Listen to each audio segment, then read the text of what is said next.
Welcome everyone to the premiere of the Q&A with Dream Kittu.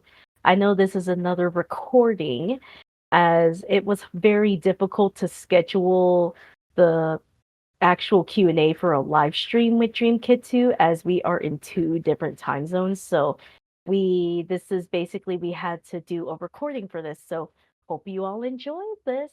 How did you get into becoming a content creator? Tell us your backstory.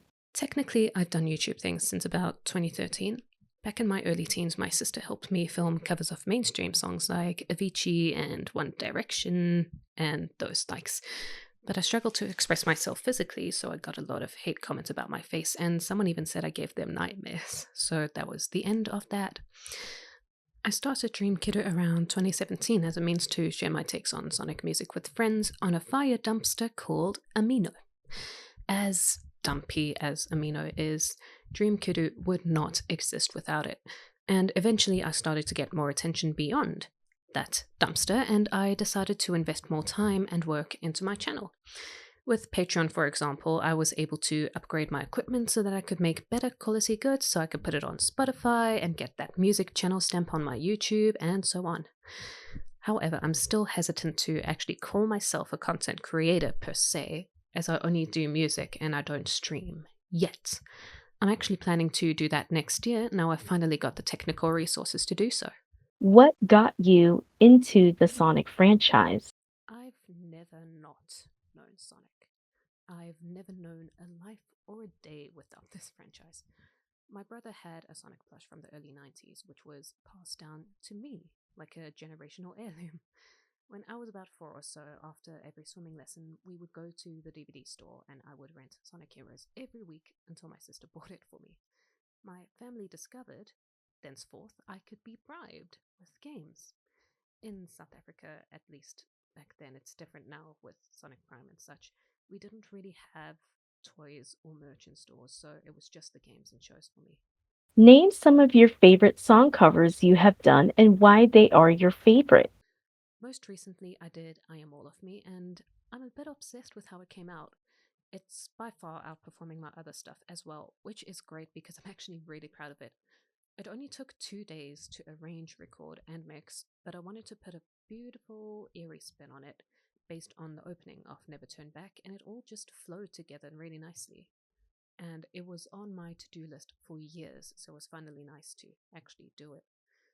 For that same reason, I'm also very proud of Infinite, and also like Endless Possibilities, Dreams, English Shining Road, and of course, my version of I'm With You, and Color Your Night. I never put something out I'm not proud of, so I have quite a few favorites. Do you practice your singing when you are out walking around?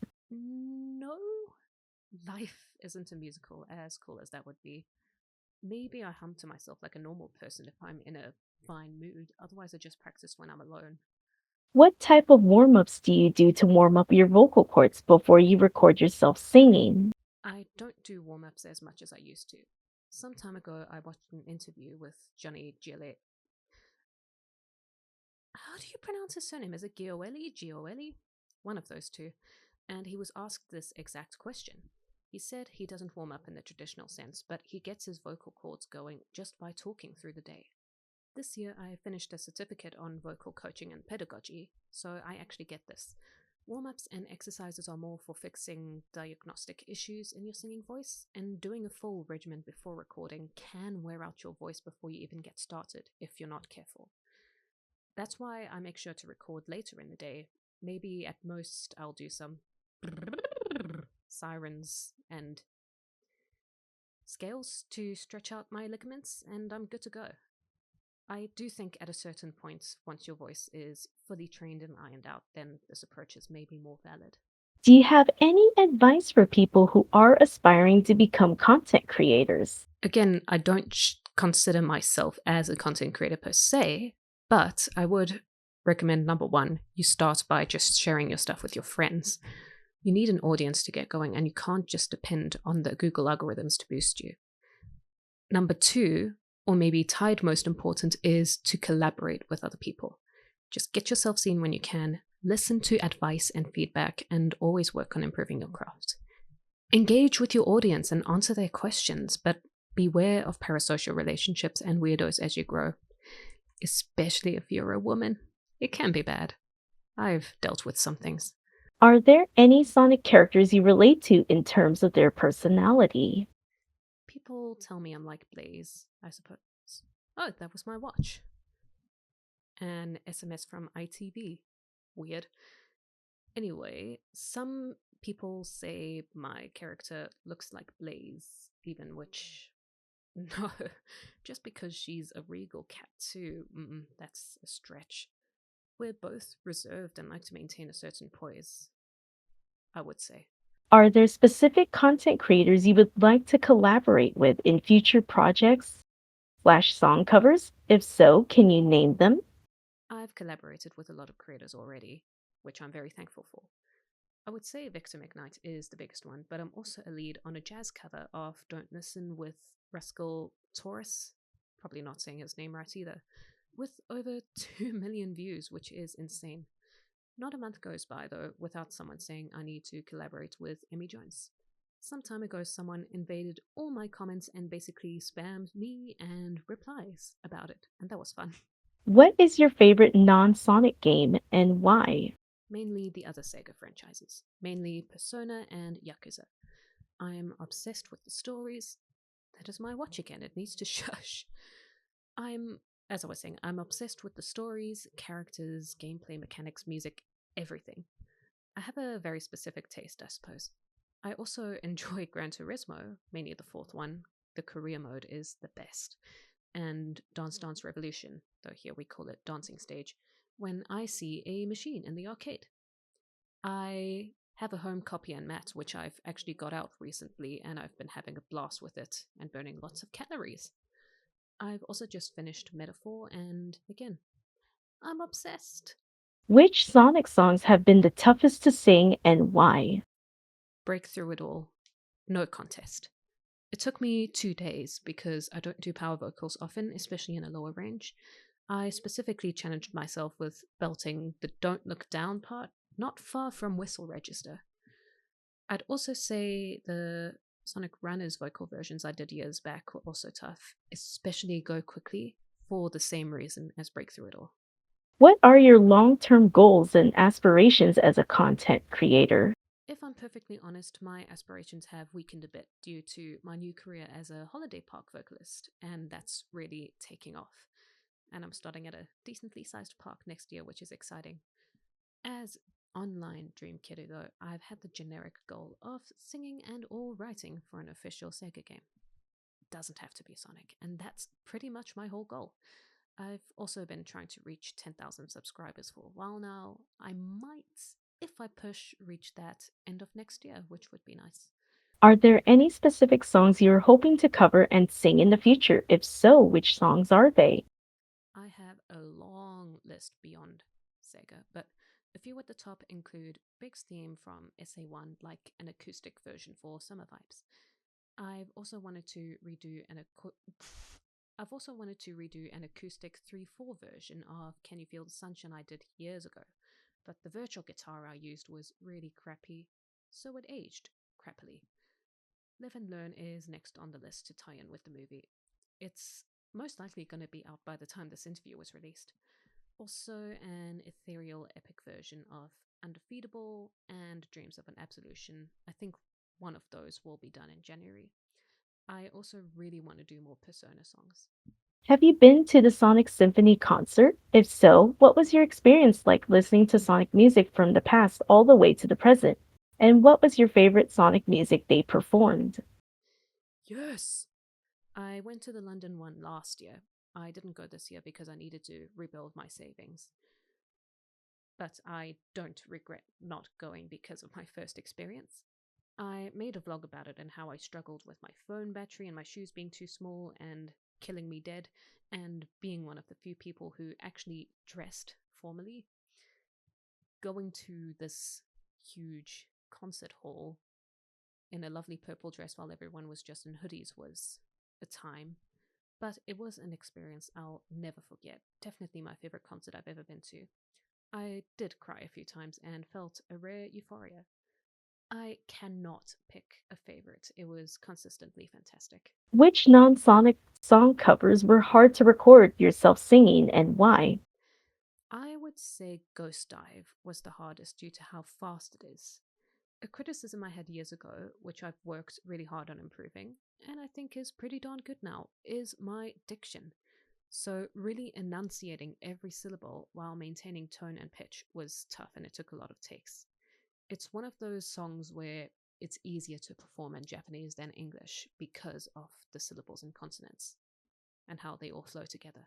Which content creators in specific have inspired you to do song covers? I kind of just do my own thing because I don't want to copy or cramp on anyone else's style, if that makes sense. I take more inspiration from the original stuff and different arrangements, like from Bentley Jones and all his different versions of Dreams of an Absolution.